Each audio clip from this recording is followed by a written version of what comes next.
Strategic Affairs, subscribe to our YouTube channel. Click the bell icon for updates.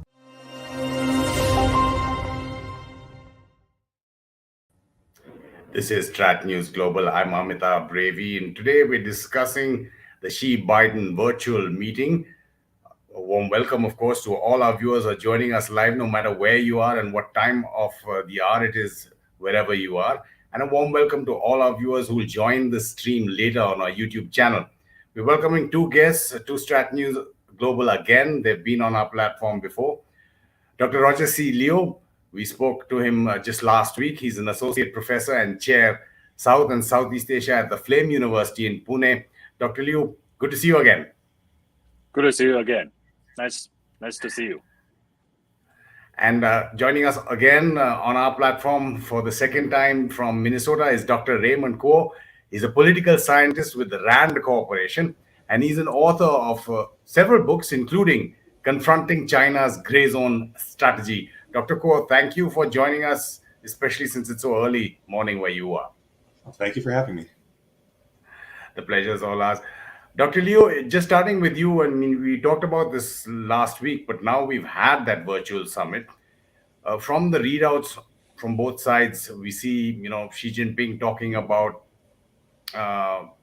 whether there are those in Taiwan who are seeking independence and their supporters in the US. He called them as playing with fire, while President Biden reiterated the US's long-standing one China stand. How do you see, the Taiwan question in these talks, Dr. Liu? Thank you. Well, I think the Taiwan issue actually becomes more and more important and salient between the talks between the US and China leaders. And this is something that we don't see for the past few decades. Well, there are more important issues that US and China had to deal with. And Taiwan issue actually, have to make way out of that.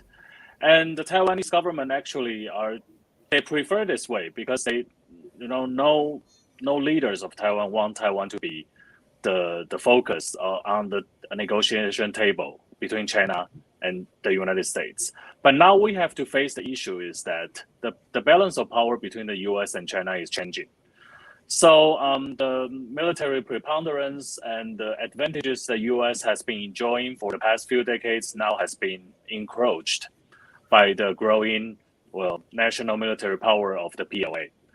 So that's why they have to draw lines, or like Biden has said, the guardrail has to be created between US and China to manage the possible crisis that we will see more and more often for the future. And what lies in the core of the agreements that regulate the relationship between the two great powers are the three communiques and the Taiwan Relations Act. This is the commonalities that exist between these two great powers. However, this is a structure constructed by the documents in history that reflects what's happening during the time of signing rather than what's happening for now. But there are some flexibilities existing inside, so that the both sides actually can find a space for interpretation of all these regulations they're trying to follow. Dr. Kuo, your thoughts, because Xi Jinping also said that China will continue to be patient and it seeks peaceful reunification. That's if Taiwan's secessionists don't provoke or cross the red line. Dr. Kuo? Yeah, I generally agree. I mean, I think that, both China and the United States recognize that they've had several decades of 40 years of cooperation, and now the relationship is shifting over to competition because they have mutually incompatible interests over Taiwan, over freedom of navigation in the South and East China Seas. You're seeing that the region is starting to coalesce into camps with Japan, Australia, the Philippines, Taiwan, and also partly South Korea tightening their security relationship with the United States in order to hedge against a rising China. I agree with Dr. Liu that the articulations of the One China Policy, the communiques, there is some wiggle room here, But I tend to think that the actions speak a little bit louder here. And so we're seeing things like AUKUS, like deployment of troops, training troops in American Special Forces troops to train Taiwanese counterparts. I think you're seeing that, yes, while there might be this political framework that the U.S. acknowledges China's position on the OneChina policy, we're starting to see a rift in that based on the actual actions on the ground. Dr. Liu, both of you have alluded to it, and Xi Jinping said, what the aim was that competition should not veer towards conflict, whether intended or unintended. Do you see those possibilities arising in the near future, Dr. Liu? Well, I think this is what Joe Biden and Xi Jinping has been trying hard to avoid. But unfortunately, I think the leaders can do very little to stop this kind of structural change between the two countries. Well, just like Dr. Guo has mentioned, the balance of power between the two countries has changed. And now, the US has not been playing China card anymore. Well, China has become from like 30 years before a card that the US can play against the Soviet Union becomes the Soviet Union itself. Although Biden has been talking about the new Cold War is not going to be there. So that's why Xi Jinping has been saying that, some of the people in the United States trying to play the game of using Taiwan to control or to go against China. And this is playing with fire, and those who play with fire is going to burn themselves. So, this has actually created a conundrum for the US because Taiwan as a great symbol of US-style, American-style democracy has been a great examples, the successful examples in the East Asia, Asia-Pacific or Indo-Pacific region. And the US, if the US gives up an ally like that, a great successful example of democracy in a very strategically important areas like the Western Pacific, that will be interpreted as a very bad signal for the US allies in the region, including Japan, including the Southeast Asian countries, including Singapore, including India especially. So I think, what we are going to look at is, next month, US is going to have the Summit for Democracy. And how Taiwan is going to be treated in the Summit for Democracy will be an indicator of the future relations. Dr. Ko, if you want to add anything, and also wanted to get your comments on whether you noticed anything about the optics or the mannerisms of both the leaders. I mean, there was that wave from both sides at the beginning, but Xi Jinping did call President Biden an old friend. I don't know whether he take that very kindly. There's some analysts who also were pointing out, the difference in terms of the videos that were put out by both sides. Of course, you would concentrate on the US leader if it was a White House video, and CGTN would look at Xi Jinping. But a very interesting analysis, which I don't know whether you agree, that Xi Jinping is the major part of that CGTN video, and they keep interspersing that with Biden taking notes with a pen and a paper, alluding to how lower officials do that when Xi Jinping talks. I mean, they're trying to send out a domestic message, I guess. I mean, on the optics, Dr. Koh, is there anything that you would see significant? I tend to be a little bit skeptical about optics and how much they actually matter, especially when you're talking about international relations, simply because the U.S. side is never going to see the Chinese broadcast. And, some people will, but it's not like it's going to have much influence. I mean, I think your point about portraying it towards a domestic audience is an interesting one. That if the news broadcasters are portraying Biden and by extension the United States as somehow being subordinate to China, it could backfire to some extent. Nationalism is quite strong in China as it is in the United States, and if you have this sort of perception that the U.S. is weak, it can actually inspire or somehow spur on a conflict that you don't actually want to fight. Especially if we think that the public in China has an ability to constrain or to drive executive level politics in certain ways. So it's interesting. I think it depends on how much play this virtual meeting gets over the course of next week and how long it stays within the news cycle. Sure. Just to add on to Dr. Liu's points earlier, I fully agree. I think that a lot of Asian states, East Asian states, are looking at Taiwan as litmus test of U.S. credibility.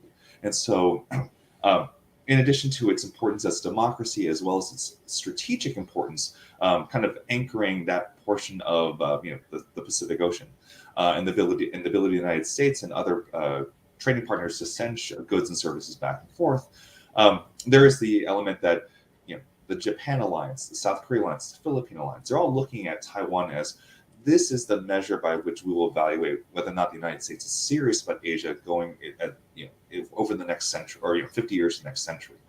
Is the U.S. going to actually be here? Do they have our back, or are they going to abandon one of their partners when the moment strikes them? Sure. I mean, an important point that we could dwell on a little bit more.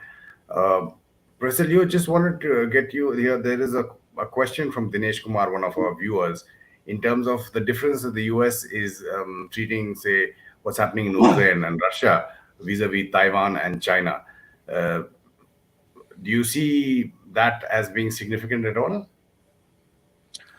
Well, I think, traditionally, if we are looking at, if we are still in the 1970s or 80s, when the U.S. is trying to play China card, actually, they will care more about what's happening in Ukraine rather than the Taiwan Strait. However, for now, we see that, especially if you check the existence, the instances or the some cases happening between, especially in the Donald Trump administration, we can see that there seems to be some adjustments in strategies of the U.S. Among great powers. So the U.S. actually has kind of tacitly allow important potential allies or the defense partners like India to approach Russia and to remain such a defense collaborative relations with Russia. Donald Trump, we see him doing that. The latest defense secretary Jim Mattis, when he refers to that, he actually asked the U.S. government to give some waiver to the Indian sides for the using of or the purchasing of the Russian-made weapons. And if you check the recent visit from John Cronin, the senator from Texas, when he visited our Prime Minister Modi, he actually mentioned that to him as well. So, at least we can see that the mainstream strategic makers in the U.S. now recognize the importance of not waging wars at the two front. So now the Russian role actually has been played on the more and more importance, and I think that reflects a fundamental change of the power balance between Russia, China, and the U.S. Dr. Ko, it was a sounding out of or breaking of ice of some sorts between the two leaders, though they have spoken in the past as well. But how do you see President Biden bringing up human rights issues, whether it's Xinjiang, whether it's Tibet, the Uyghurs? Are those just words again for an audience, or can the U.S. do anything about it? I think there's relatively little that the U.S. can do on human rights violations within territory that China controls. So if we think about Xinjiang, Tibet, Hong Kong, there's relatively little. But I think the fact that human rights was such a prominent topic within their conversation is a shift from, say, Clinton era engagement, even after, say, 9/11 with the George W. Bush administration. Previously we had this focus. Human rights in the U.S.-China relationship was something that you want to kind of shift to the side a little bit, just because it got in the way of more important economic, business, trade relations. Those have been set to the side, I think, especially given the sort of regulatory, I don't want to overstate this, but like a regulatory crackdown that you're seeing in China, where they're tightening up regulations over some of the most productive sectors, that China becomes less and less, or the economic relation between the United States and China becomes of less importance vis-a-vis human rights. And so while I don't think that there is much that the U.S. can do in those territories, it does kind of draw a line in the sand that we actually are paying attention to this, and the United States is paying attention to this. And stop there. We don't want you to be exporting this and encouraging this sort of behavior in other countries. Dr. Liu, the points that Dr. Ko had brought out earlier, and that kind of dovetails into what one of our viewers is asking, Varun Pratap.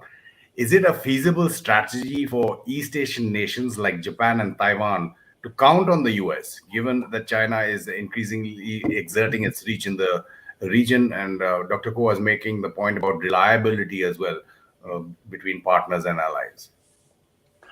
Well, sadly speaking, US is the only great power which can, go and counter the growing influence of China in the region.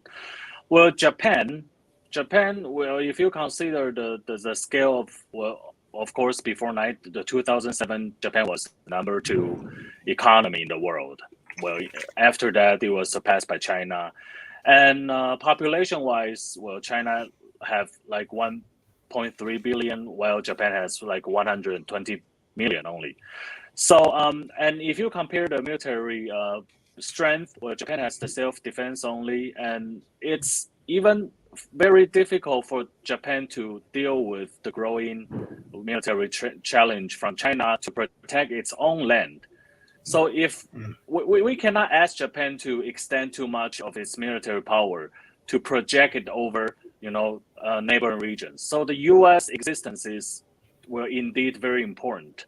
I think now U.S. is growing more and more important, and the free world or the Indo-Pacific allies will be needing U.S. much more than before. So I think, the key issue is to keep U.S. in the area, and make U.S. a responsible ally and the supplier of security for the Indo-Pacific allies is very important. So, at the same time, I think what the U.S. can do is to provide, weapons support or extend its alliances to countries like Taiwan. They officially cannot recognize under its OneChina policy. And we think things like that is happening. Well, for the past few years, like we see more and more military activities happening on the island, and the U.S. has been sending out stronger and stronger signals by flying its reconnaissance planes or the anti-submarine fighters in the area. So I think that's a positive sign. A positive sign, Dr. Ko, if you want to elaborate a little bit more on that, does that also raise the issue of risks for a confrontation? Oh, yes, absolutely. So I think, yes, it is a feasible strategy for countries like Japan, Taiwan to count on the U.S., in part because together the U.S. allies and plus the United States have significantly more power than China if they all act together. We often talk about China's gray zone capabilities, especially the Coast Guard and the People's Maritime Militia. In combination, the regional states actually have more of those sort of sub-conventional forces than China does, but they don't coordinate with each other, and that's the kind of the key trick.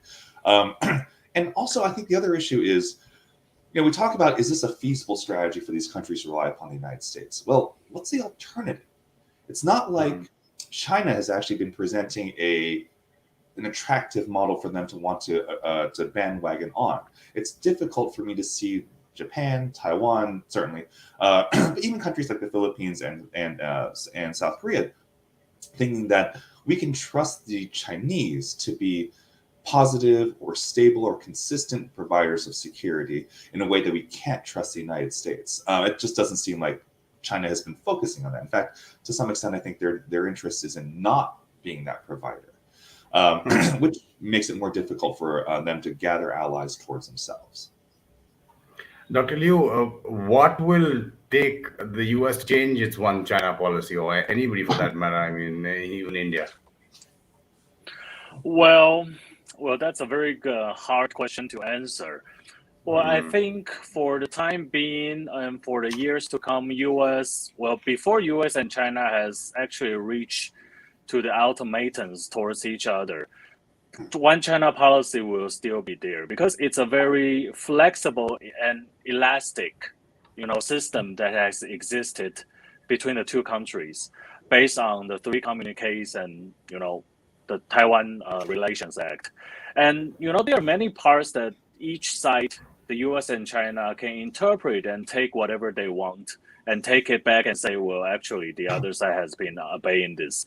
So for the One China policy to change, well, for the time being, it seems to be impossible for now. But well, we have to think about that. Before 1979, when the U.S. has established a formal diplomatic relationship with China, nobody will think it's going to be likely, right?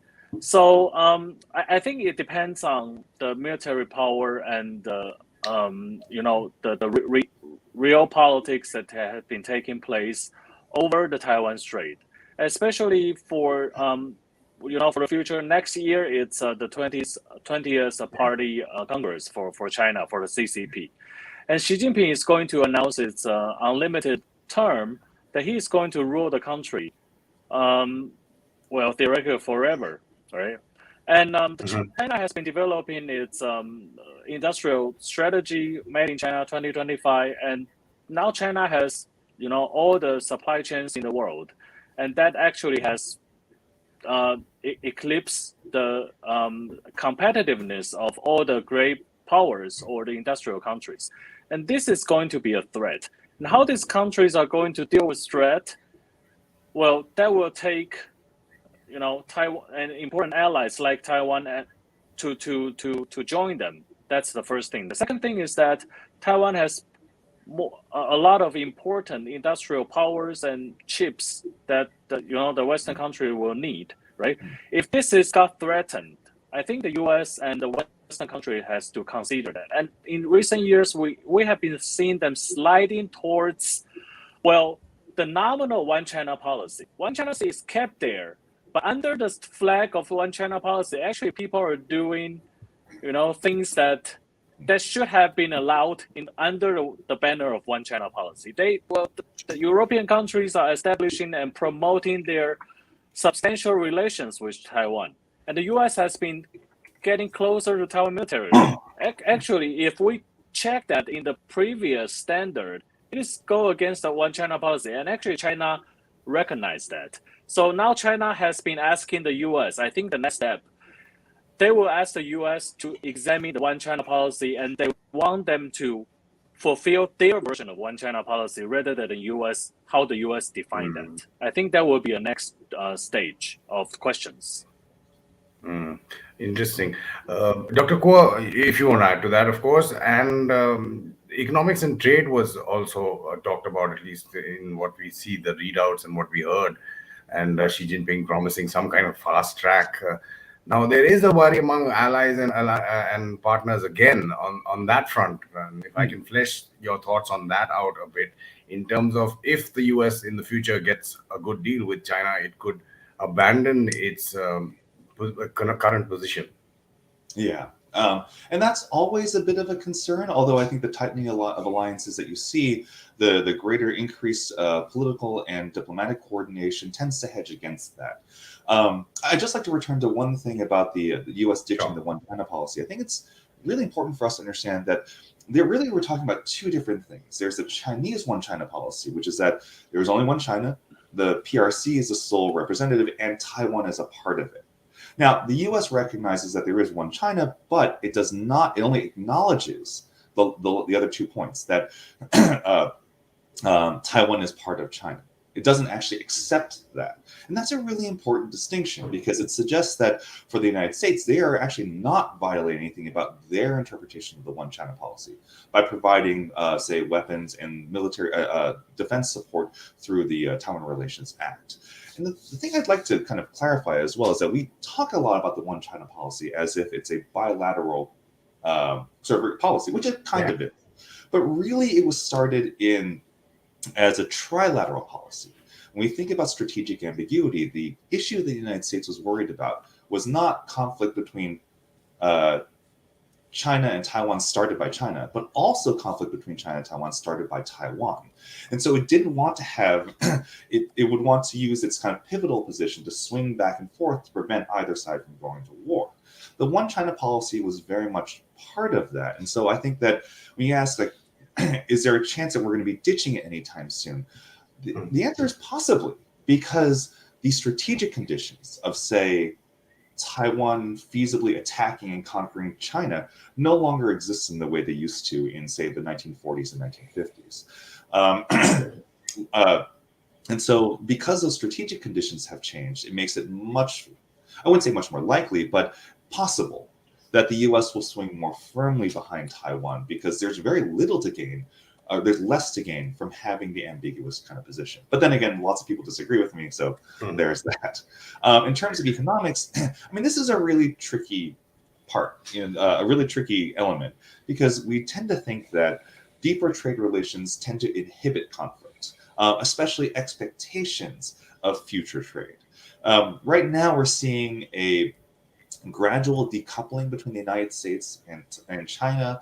We're seeing that Europe and some of the other East Asian countries aren't fully on board with that decoupling, but they're making moves towards it, particularly when we think about electronics, rare earths, and just generally, we're seeing a shortening of supply chains due to the pandemic. The pandemic, I think, kind of revealed that the global distributed supply chains that we have are very efficient, very fast, but if you have a disruption in one area, it can actually ripple off to a whole bunch of other kind of delays will ripple down, and so it's better to have shorter supply chains. And I think this U.S.-China competition is just accelerating that pre-existing trend. The problem here is that if we see decoupling between the United States and China, then that deep trade relationship that the countries had no longer inhibits conflict. And so it's a real tricky kind of issue. It's helpful to have trade relations from a security perspective. It's helpful to have trade relations from an economic perspective. But politically, I'm not sure that it's feasible, or it's becoming more and more a source of friction for both sides than it is a source of cooperation. Dr. Liu, Dr. Ko talked about interpretations, and I think Xi Jinping also told President Biden that, since the founding of the PRC, China has never initiated a war nor occupied an inch of land of another. Well, that's pretty rich. But I've always been wanting to ask you this question, so I'm going to ask you this, Dr. Liu, now. The nuclear option in Taiwan, I mean, is that an option to deter China, or is that more of a provocation? Well, Taiwan has been thinking about developing its own nuclear project since the 1960s. So in 1962, there is a project called the Xinju project. The Xinju now is the Silicon Valley of Taiwan. Well, there are major universities, and there is an industrial park over there. And they had like a nuclear reactor over there, trying to to extract uraniums from the nuclear reactors. And after 2 decades of developing, at the end of the 1980s, actually Taiwan has the weapon grade uraniums. They can extract that. But just before they can put on their ballistic missiles, Taiwan has also during that time developed like a middle or short range ballistic missile that can reach to some part of the mainland China. And just before it's going to succeed, US just came and they just demolish everything and take it back to the US, because they develop a mole inside of the the scientific institute hosted by the military. So during the time in the 1980s, US doesn't want Taiwan to have nuclear weapons. That's for sure, because they were playing China card during the time. So to enhance the relationship, to incorporate China into this US centered international liberal order is very important. That's a bigger card than Taiwan. So they don't want to sacrifice China for Taiwan. But for now, like I said, China has become the new Soviet Union. So if you want to check China in this way, I don't think the US will allow Taiwan openly to develop nuclear weapons for now. But now Taiwan has its own projectiles that can carry the nuclear warheads. All right.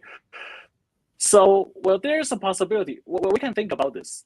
During the second Taiwan Strait crisis in 1958, the U.S. actually transport the nuclear weapons.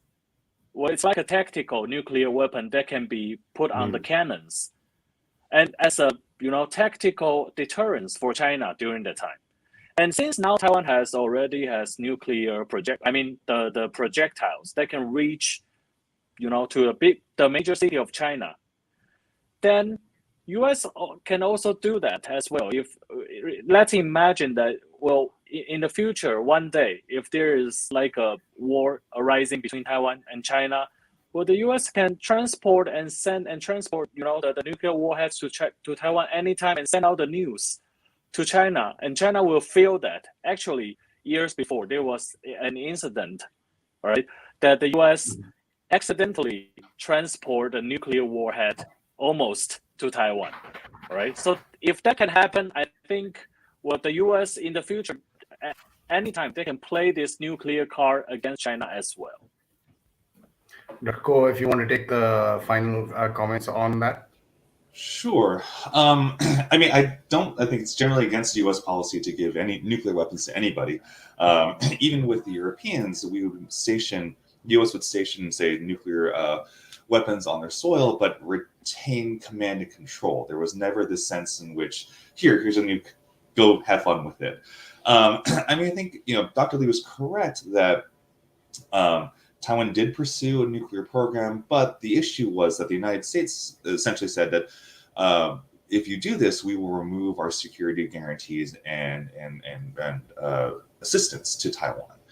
Now, I think on top of that, that was in the 80s. Right now, Taiwan has, through multiple administrations, has staked its claim on being a positive actor within the international system to kind of tightly associate itself with that liberal international order. Because there are lots and lots of benefits to not being an international pariah. You don't want to become, if you're in Taiwan's position with few allies and very little diplomatic recognition, you don't want to go the way of Iran or Iraq, where everyone just thinks you're a rogue state. There are a lot of benefits, especially for an advanced, developed economy like Taiwan, that they want to stay within the international order. So I tend to think that, it's an interesting question.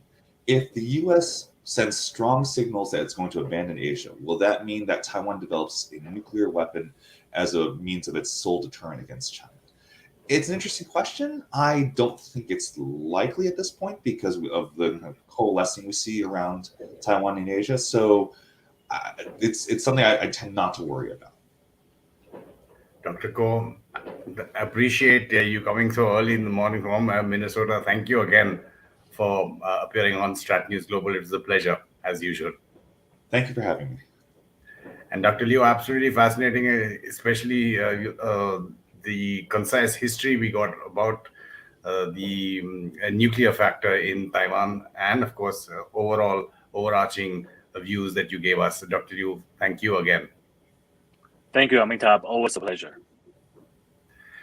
And thanks to all our viewers as well. I'm sorry I haven't been able to take all the questions or comments, but do keep them coming in. We'll have lots of discussions like this. Do also follow our social media handles on Twitter, Facebook, and Instagram to get the latest news and analysis from an Indian point of view or perspective. And do also follow our YouTube channel and subscribe to it. You've been watching StratNewsGlobal. I'm Amitabh, Revi.